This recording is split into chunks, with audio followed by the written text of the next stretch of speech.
Ladies and Germans, how you all doing? This is Con Ulrich. And I'm Rue. Hello. Hello. Hello. And folks, we promised you another 2v2, and we have intended to deliver, and we are going to deliver, so that 30 minutes or less? Well, I don't know how long this replay is going to take, but I'm pretty sure you'll probably order a pizza and it better to be to your house by the end of this replay. But the important thing, more than anything else, is we know we're on Colleville, which is nice, because we always tend to see the little tiny bit of Colleville, but not the whole map, and really on this 2v2, who Rank is going to tell us who's fighting, we get to see more of it. So Rank, who is fighting today? Well, on the left-hand side in blue, we have Team Warsaw Pact, and we have DontHateThePlayer as the SAS, and Walther as the 3rd Canadians. And on the Axis side right, we have our KKA, AmberT playing as Paris, and we're playing as 17th SS, and once again, this is from the 2v2 RU tournament from like a week or two ago now.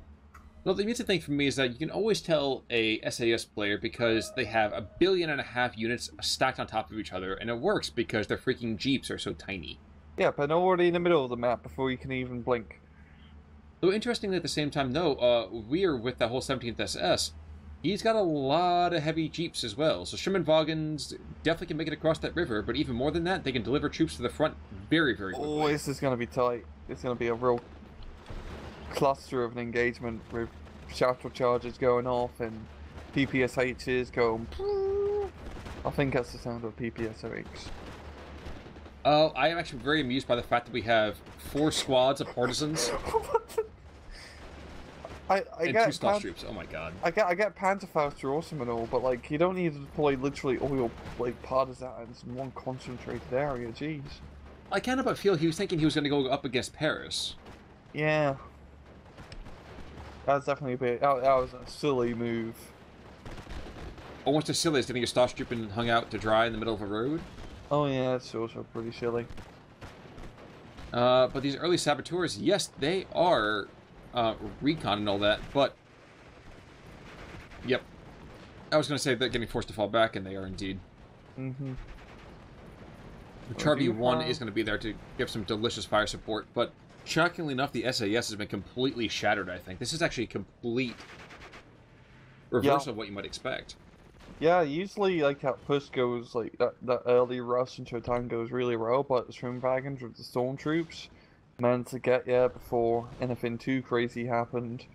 And also, like, the saboteur push works really well, but you need like rallies or Marquis backing you up behind so you can, you know, get a bit more firepower. As those saboteurs are only good for that one after charge, and after that they're pretty useless. Yep, that is for darn tootin' sure. Now, down to the south, you want to take a quick look. There is one flamethrower troop who gets all of his flamethrower fuel exhausted, so that's a positive. Now, what's less positive is the fact that his armor support is not able to be, well, anywhere really close to the front. Walther, in the meantime, of course, he's bringing in the Kangaroo Court down there. And the Paris Division is matching him by bringing in some of those rinky-dink tanks. Yeah, pretty passive down south here. Nothing really too crazy from either side. Just AmberT getting a nice little foothold into the town. Oh, not for nothing, but to the north, we have a Stas troop and chasing after this Char B1, and I think there's an there's a that DMA being brought on in as a desperate attempt to pick him up. Yeah. They probably get him, too. Oh. Some rifle fire from the Marquis Joe. Aligning, he's gonna drop some smoke. Rescue himself, there we go. Okay, dude, I know how to do this. It's get the hypotenuse of the... whatever. Do the hypotenuse of the triangle, you would have been fine. But clearly geometry is not a thing. Got to chase at a right angle, you know? Oh, no, IG-18 gets a good suppression once again. And this is absolutely thrilling, seeing this one man just charging, you know, absolute beasts of French armor, right? Yeah. Well, you know what's pinnacle happening? French engineering. This is like that guy's Arnold Schwarzenegger. Clearly, he's the running man. And he's the blown up man now. Well, as I say, we're going to commercial, and he's not making it back from the commercial break. No. But we do have more Star Trooper being brought on in, which is a very good call. Those guys have been serving him very well so far already. And even a captured P3 is not going to be enough, I think, to really reverse that entire front. Oh. And we got some more reinforcements being brought in. I mean, also at the same time, like he doesn't really have much in terms of major firepower. It's just, like, his Makita really doesn't slow down anything, not completely stop any push, as all Weer needs to do is bring in some fire support. Sounds about right. I'm going to take a quick look down to the south. Okay, so the vehicles being brought to the front, doing pretty well for themselves. The 6-pounder is making his presence felt. Definitely damaging that 35Rs that got brought on in, but has now become a more limited use. Unless, of course, it can see... Oh, no, the B2 can be seen. Ooh. This is one of those moments I'm surprised that his howitzer is not firing a little more aggressively. Yeah. He did lose, the Paris Division did lose their run-and-only Puma, which is a pretty big loss. It's a pretty powerful unit in the phase of A. And look at it's Ross going around, you know, spreading the love, spreading the flame. You'll have seen some Canadian Ross play. That's true, they almost love it as Panzer comes on in to give it a nice big wet kiss with an HE rocket. Mm-hmm.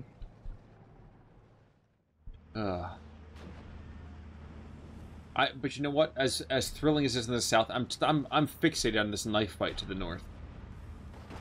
This has been almost constant. These guys just throwing an infantry at each other, and you know what? Thinking about between the two of them, I can't help but feel that the 17th SS really should be able to outlast the SAS. Am I wrong on that? Oof, that's a tough one. I think it's really going to come down to 17th really using the neighbor efforts more than anything later game. As once SAS gets the B phase, they got all those lovely SAS troops to take advantage of. But for now in A phase, the infantry is a bit meh, as they got some resistance fighters, and that's about it, really. Well, when you bring in rallies right to the center part of the field, you're like, okay, I'm going to deliver troops to the front line. You probably don't want to deliver them right into the hands of your enemy. It's like playing Age of Empires, and you set your rally point in your barracks, like, towards the enemy front line, but then you forget, oh crap, I actually got pushed out of that area, and you just run right to the enemy castle, and there goes all your pikemen. Speaking of memes, at one point there was somebody who said, girl, if your guy recognizes this car, that means he's always been a cheater. And it was the blue and white machine gun car from the original Age of Empires. Oh, I wish I had that car. Oh, that car's amazing. That's a good car.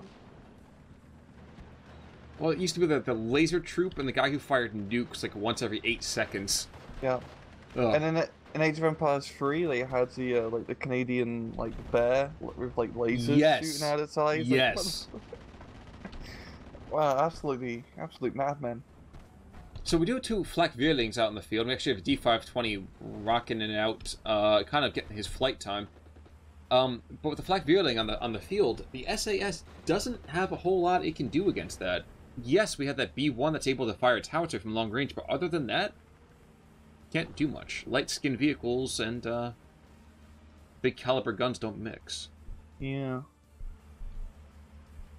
I've seen some more of those partisans being brought in up north, but not to the fiery death forever. They're actually going to be able to get into position this time. That's the crazy thing, is that northern flank was going really well in Weer's favour just like a few minutes ago, but now players pushing pretty hard.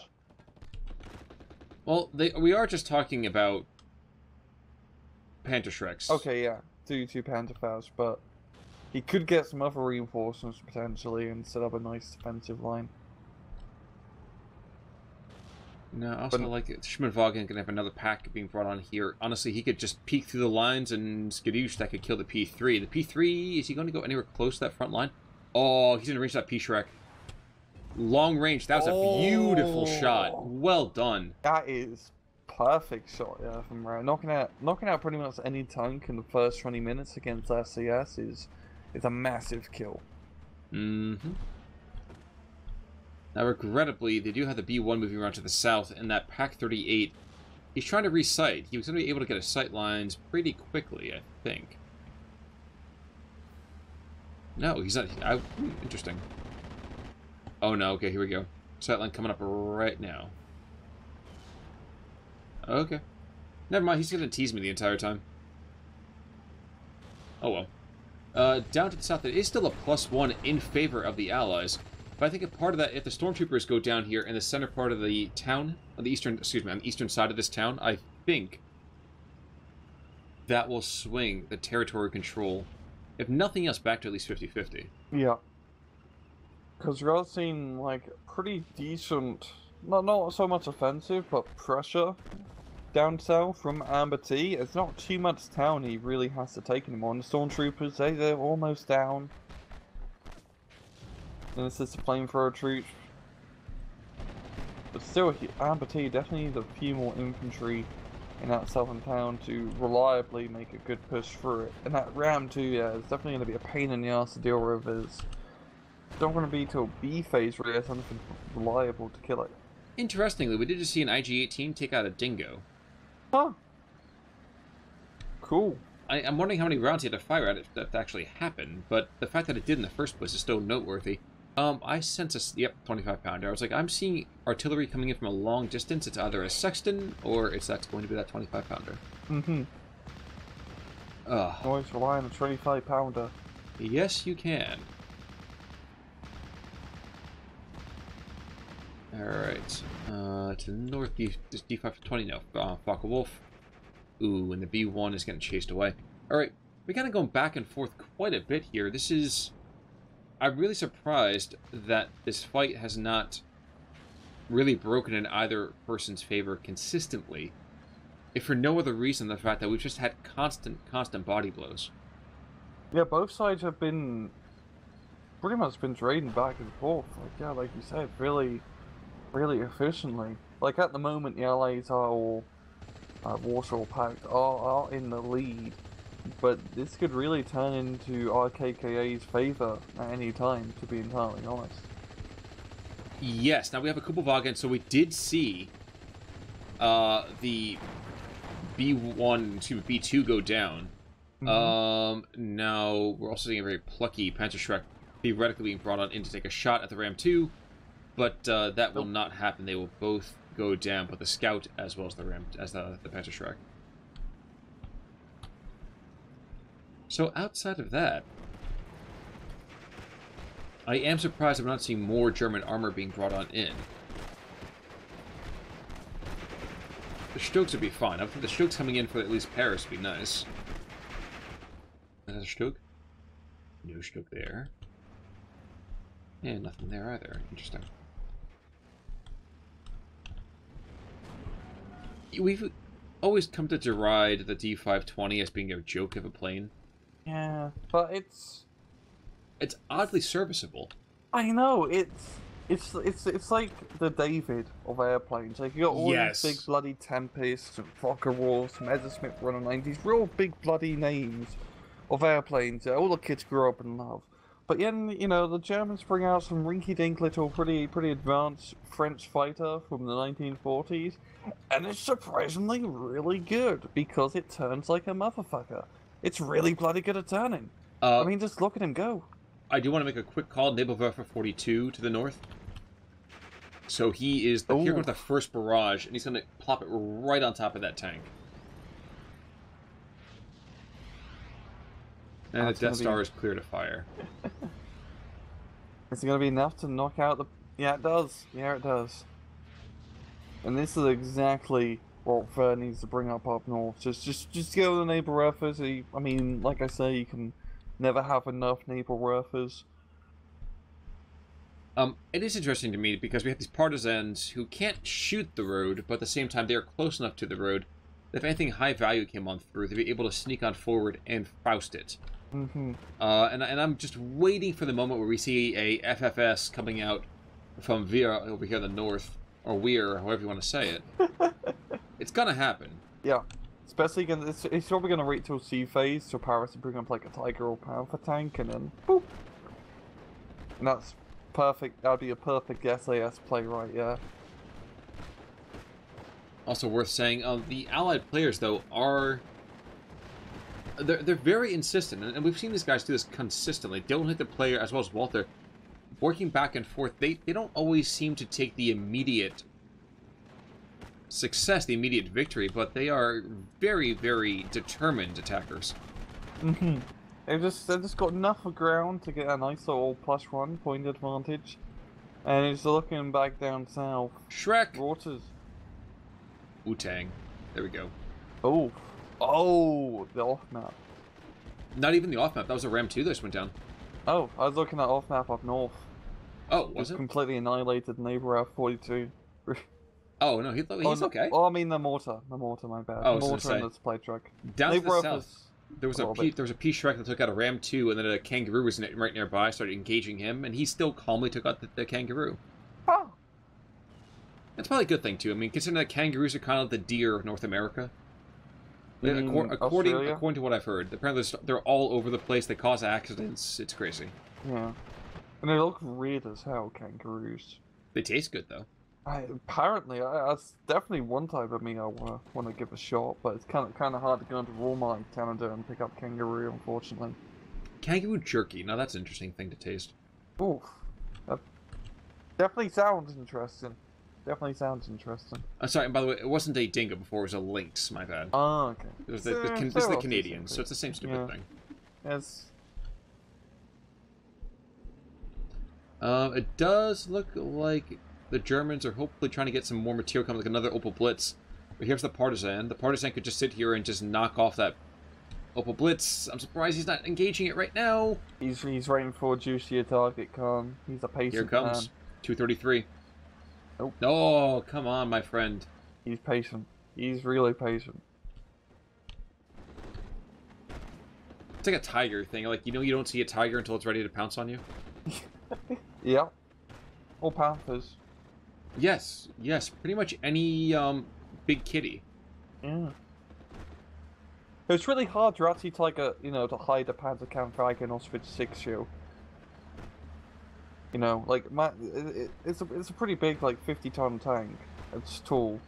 It's not like you can just hide it in a tree and pounce on you. Yeah, that'd be a sight I'd like to see. That's fair. I'm not entirely sure how to respond to that, but I'll let you know when I think of a response.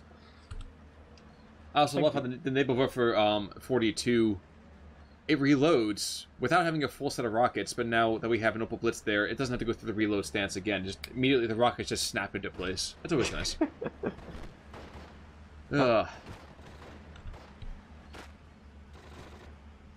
Duke 4 just he's cycling, he's looking for targets, and he's going to get a couple of them. Ooh, it's been interesting. I have a feeling there's going to break up north. We've got a lot of those SAS troops up in there. It's really going to come down to an Abraham strike to see what he does. Considering how danger close it is, ooh. Well, he's killing his own troops. And he's killing the enemy as well, to be fair. Yeah, but I did not exactly expect a Braveheart thing, you know, where he's like, the dead cost nothing. You don't have that many lives to spare. Yeah, for 17th, you really don't want to be... Personal warfare is going to be a little bit tough. I mean, you can't do get a good amount of storm troops, but against SAS with all like good SAS troops as well, it's a bit difficult. Indeed. But the Stug 4 takes out a couple of trucks as we're going on through, so that's a couple of really, really wounded squads. Means whilst down to the south, what do we have? Well, the town is clearly in the Canadians' hands. There's one thing I know about Canadians, they are very, very determined people. Indeed. Adorable, I've heard as well. Except for the redheads, those guys are weird. I know, right? Bloody Canadian redheads. Especially when they like have English accents. Oh yeah. Bizarre. Just completely confusion. Soulless and ex-British? Yeah, it's all over the place, man. Absolutely nuts. Absolutely nuts. Man, but the Assault Pioneers, those guys can't gain any ground against the ROAs, otherwise, yeah, well, they'll be killed pretty quickly. With the Stug 3 in support, yeah. This should be the assault to take back this town, but Lord knows there's going to be flamethrowers to take him out, and supporting machine guns, and anti-tank guns, and it's not going to be pretty. Throw the Stug 3 shotgun. Manazoo assault the enemy town efficiently. I mean, he's got a very nice angle down that road for the Stug 3. And we got the RA moving, and those are pretty good CQC troops, so maybe we can see AmberT taking, you know, a nice little chunk of the southern area. Side note, we have a Stroke 4 up to the north, and yep, this paint... Okay, the Partisan's getting closer. He sees the target that he wants. He says, ooh, baby, here it comes.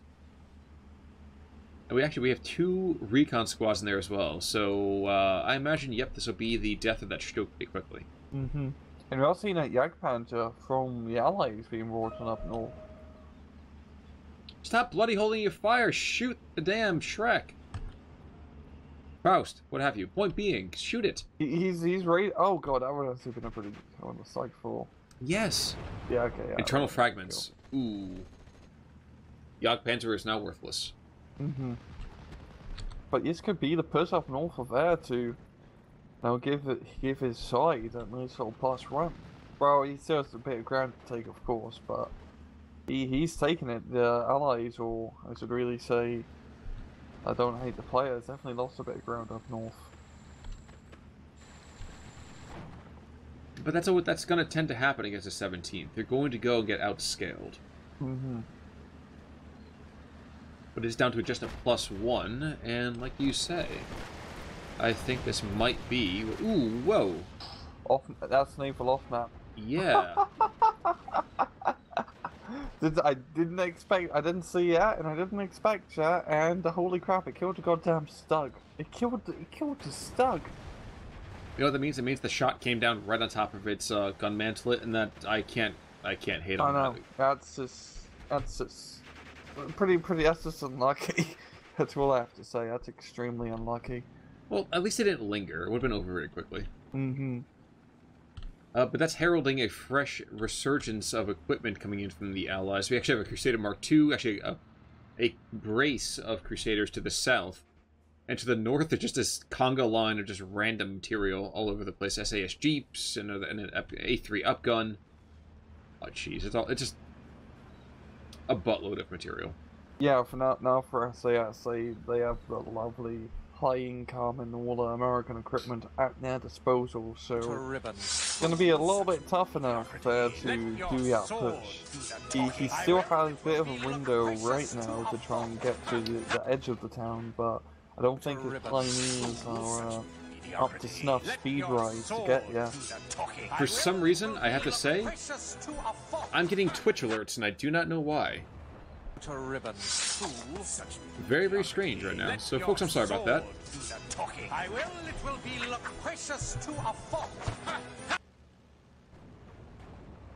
That was very weird. That is very weird. I just had my new follower thing pop up, and I'm not going to Twitch. I'm very confused. In the meantime, so there was a bailout over here. The Stroke 4 was able to decrew the A3. Oh.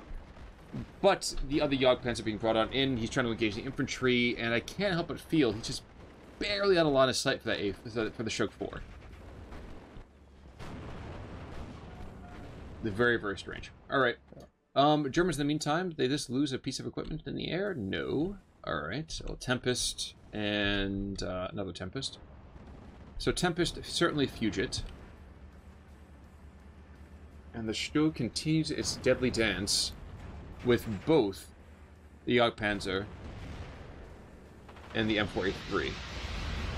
And the rockets, unfairly, will go and certainly tilt that in the favor of the Allied equipment. I know, right? The Suckers having a nice little 1v1 of that Panzer, you know, real mano-to-mano join. They're even both using German equipment, and Typhoon AT comes in and just, you know, completely ruins the fun. Yeah. Yeah. Now, if it was my raid, it'd be like every battle would be a one-on-one battle. You know, just like when Total War 2 had...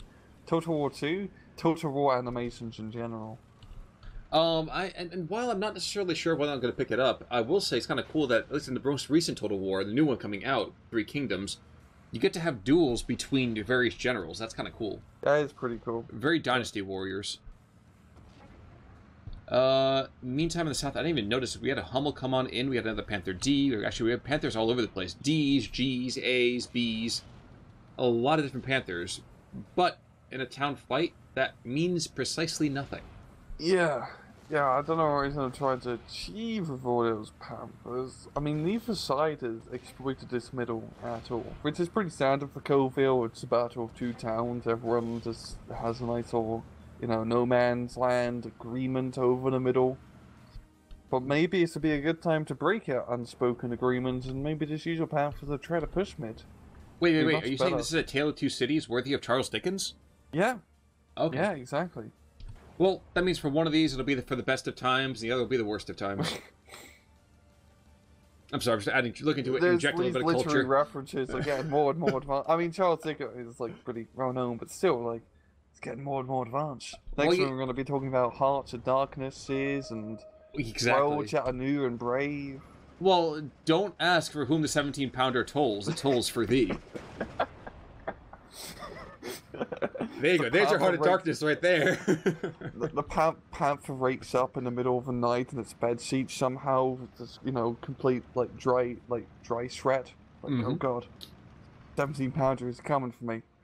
Oh, exactly. I got 7 days to live before it pounds me. I'm gonna let that one alone, but I think we all know where I wanted to go. Oh, by the way, we are going to see there is one traction CMD, command Jeep in the southwestern corner of the map, benefiting from his rank. He just says, forget it, I see nothing, I will fight nothing, the rest of you can fight, I will do nothing here. Mm-hmm. Also very taken aback by how unmolested these Panthers are being. Yeah, they're just hanging out in the middle, they're just, looking pretty, taking some nice propaganda shots themselves, putting them on their Instagram and tech accounts. just enjoying this Normandy weather, chaps. Also, at long last, this logistical truck gets taken out by a very, very nasty rocket run, which proves that the German rockets do, in fact, do something, which I never thought was the case. They're much more like the German rocket plane, right? Yes. Yeah, they're much more for only soft targets, like supply trucks. There's just two big bloody ones, like a double-barreled shotgun. While the Allies is I don't know, death from above. Well, I will say that Jagdpanzer's probably going to outshoot that Stug, if for no other reason than the fact that it was actually designed to kill targets like that. Mm-hmm. And that Stug, it's an assault gun for a reason. Yeah, and we got the Sherman coming around, using its stabilizers, great effect, and Doug is now forced to pull back. It is, but even as that Spitfire comes in, he's going to actually perish rather quickly to that Focke-Wulf. I'm surprised by how quickly that thing died. Yeah, that was fast as lightning, jeez Louise. So it was. Never, I was going to go Greece for a second. Let's back away from the references. Yeah. Got to ring me in sometimes, Rang. The Panthers still shockingly enough, both of them are still alive. Yeah, and so he's starting to make a push along that middle area, but we got a 17-pounder being set up in position, and he's probably going to get a sneaky peeky kill on that Panther for sure, especially 2 self-veterancy. Well, and if he doesn't, we still have the Crusader Mark II. Oh yeah, of course. That's a real bane of all Panthers. Two 20 mils, you completely just annoy him to death.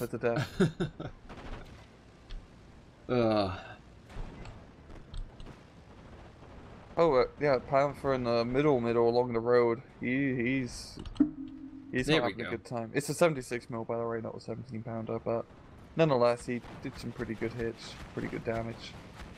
Oh, okay. Well, I mean, wait, M5, it's an SAS. Wouldn't the SAS be it's a Brit thing? It's C-phase, so it's all American equipment. Oh, yeah, you're right. Okay. Yeah, it's 3 divisions in one, like the Swiss Army knife of divisions in a sense.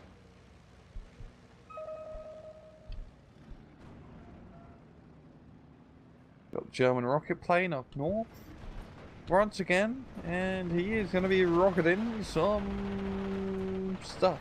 Didn't really do too much, however. What a surprise. I'm just going to continue to watch that kind of middle now. I'm surprised that, oh, okay, never mind. So I'm surprised that the anti-tank gun has not taken out said Panther yet. But between the P Grand to finally, spot for him, as well as that constant pressure, he finally does go down. Okay. I think we're seeing AmberT's last thrust of infantry. Oh yeah, that definitely feels like it. He's already thrown a lot into that meat grinder, but the Canadians have been holding strong. And they have a lot. They're still bringing out all these flamethrower troops. You got 2-man squads, and now we got the 5-man assault pioneers being brought in, and they do really well holding that town. They have a fantastic job of holding that town. Flamethrower kind of trumps on rock, paper, flamethrower. I do want to point out the fact that the partisans finally did fire to take out an anti-air half-track. Wow. Out of all of the decisions, I'm very surprised by that one. I mean, he did have one earlier, but I think I got killed, so this is like the one from up north he moved a little bit, but that is definitely... He's gonna fire again. There we go, but he missed. Missed. Completely riffed a shot at 223. He's not going to be happy about that one bit, and he's going to voice his displeasure with machine gun fire. He's going to drive away. Oh, wait, no. He has a mind of a goldfish. After 5 seconds, he just forgets and moves on with his life. That certainly seems about right. Well, there's another 223 here, however. Rule of partisan get the kill, however. I keep saying however. Well, if at first you don't succeed... And let's dump out 2 squads of recon troops. Silly. I mean, it would have been extra silly had he been able to get that last Faust off. That would have been terrible. Yeah, it's the same. It didn't really come to better fruitation as partisans up north. By the way, they are in position. Tiger to the south. Mm-hmm. And that D520 is going to get taken out by ground fire. Just there we go. Yep.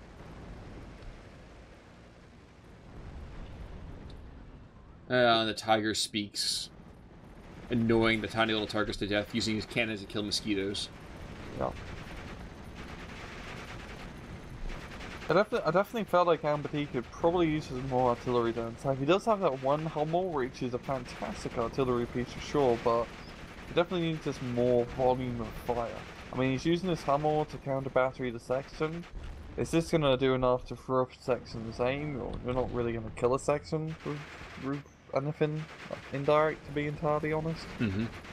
So, yeah. Oh, Panther in the middle just got knocked out, I think, by a Firefly. So, yeah, that's pretty big. And yeah, we've got 2 Fireflies in the middle. So that pretty much gives the middle to the Allies. Well, just look at all the equipment in general. We have, what, 1, 2, 3, 4... 4 real armored vehicles there, and that includes a Sexton, to be fair. Mm-hmm. And there's so much infantry in trucks, out of trucks. I mean, you're not below trucks, on top of trucks, yeah, behind them, in front of them. It's like a Dr. Seuss book over here. Will you ride in a? Would you ride inside a truck? Would you not really give a? I do not like my rallies, Sam. I do not like them, Sam. I am. And now, okay, here we go. So the last attack over here for Weer as well up to the north, bringing 6 squads of infantry, one of which is recon. Another Tiger's being brought to the north. So this is finally, at long last, kind of trying to blend the strengths between the 2 different divisions, but you're doing that in Phase C with 7 minutes to go. Yeah, and with over 1,500 points to get, you're not gonna get that in this time. I think it is trying to do some sort of last effort push at least. Well, I will tell you right now, the one Tiga to the south, he is now deceased.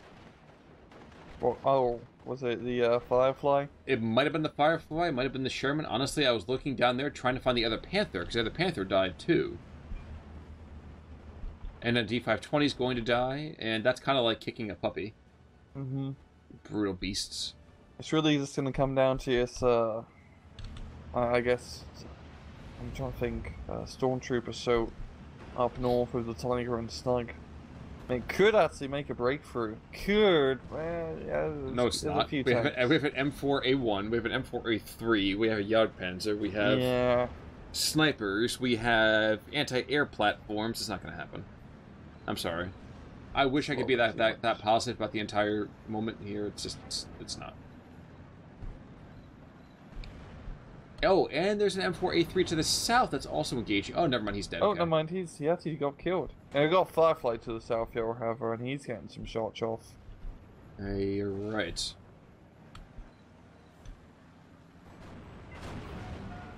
Transmission damage. Oh, actually, oh wow. Tiger's been pretty efficient. And we've got 2 Messerschmitt rocket planes. They go, they smit, and they mess.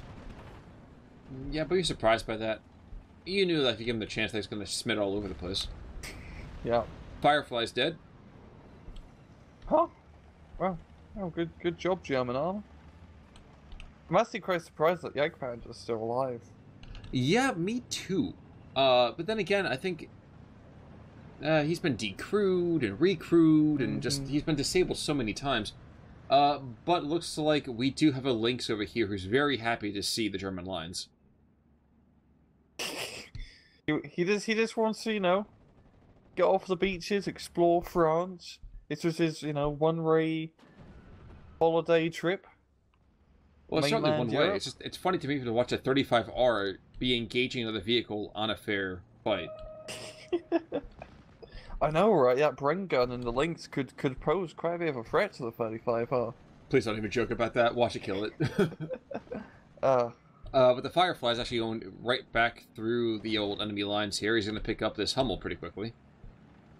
And Hummel, who is now completely full up on ammo, dies spectacularly. Yep, this is definitely going to be a GG for Warsaw Pact. It's the final countdown. Do. Well, there's one more Panther, so he might be leaving together with that Firefly, but I don't think that's going to happen too quickly. Well, 70% has been picked up. Okay. Yeah, I think you're right. I think we're going to see a tap out. But, ooh, crew wounded, so a tiny bit of an FU might happen after all. There we go. So the Firefly does die. But with that, down to the south, we have the last brave 17th SS Panzer Grenadiers in a half-track trying to hold the line against the Lynx and Kangaroos and Crusaders and Fireflies. So there's a veritable zoo against 2 units. Poor Panzer Grenadier. He's not going to be Grenadier in any Panzers anytime soon, even though I don't think that's actually a thing that Panzer Grenadiers do. Well, they're expanding job titles all the time. I'm sure it's just like it's just creep. I mean, you got Pioneers, and then you got Stern Pioneers, and you got Pioneer Führers. There's so many positions for Pioneer. I mean, aren't they just like going around exploring North America? Well, I do like the fact that Walther decided to bring in a Pack 43 with about 2 minutes left, you know, like a second and a half left to go. And AmberT says, "Forget it. That towel has been tossed." And very quickly after that, Weer will also throw it in 2. And that's GG. Yeah, Walther crushed it in the south. Damn. For sure. I mean, he just managed to get a lovely breakthrough. Kind of funny because earlier on, in that first couple of minutes, yeah, it was just all Germans, baby, just killing. But they just, I mean, that map, and especially how they played it, was definitely really a meat grinder in both towns, and the Allies played the meat grinder much better. Well, yeah, they have a lot more material to play meat grinder. Yeah, and there's definitely a few moments where I felt like the Germans could have made a good push and got out of that meat grinder, and, you know, turned the favor so they could win the match, but just didn't quite get you. No, it did not. And looking back and forth, I mean, kills and losses, there's that off-map 381, which did an appalling number of kills. Now, Naval for a bunch of different infantry, Opel Blitz, a lot of stuff there. But losses-wise, not too much. No. So, regardless, well done to the Allies on that one. AmberT and Weer, you know I'm always pulling whenever I see your names on here, but unfortunately it did not come up with a W today. But that's alright. So I also just want to note, it wasn't the naval off-map that killed the Stug 4. It wasn't? It wasn't. No, I was looking at the kills for the Dave Loft map, and it was. There's no Stag 4 in the thing. What if it was the other... Oh, no, it wasn't. Let me take a look at history real fast. This is gonna bug me if I don't figure this out. And if we don't share it with you, the lovely viewers at home. Okay, so naval. It's gotta be within the first, like, 10 to 15 minutes. I'm looking in, like, minute 20s and stuff. Are we talking the 17-pounder? No, that's stroke 3. Okay. Oh, Command M4A1, I think. 2719. 2719. Okay, Actually, you know what? We have to cross-reference that with the others. Oh, wait, where's that it's 381? 14 minutes. 14 minutes, so like the stuff dies and we got to figure this out before the replay's over, or the video's over. Okay, I'm looking down south, and naval warfare is still there, but 381 kills a bunch of stuff. I think it's a jetbird killed it. Yeah, if you go to training 36. Oh my god. What the fuck? Right in the middle of the naval battery. He does have that charge. Yeah, he does. So that's mystery solved, gang. Alright, well, with that in mind, I'm going to go gently rock myself to sleep and just kind of cry over the lost Stug to a Jedburg. And that'll be that. So, Ryan, any final pearls of wisdom? None whatsoever. Well, folks, okay, in that case then, feel free to check back in next week when we bring you some more replays, tournament optional. As always, if you have a replay you want us to check out, either hit Rang or me up, either in the comments or message us on Discord. And I guess we'll see you guys soon. For right now, I'm Con Ulrich. I'm Rangaroo. Take it easy.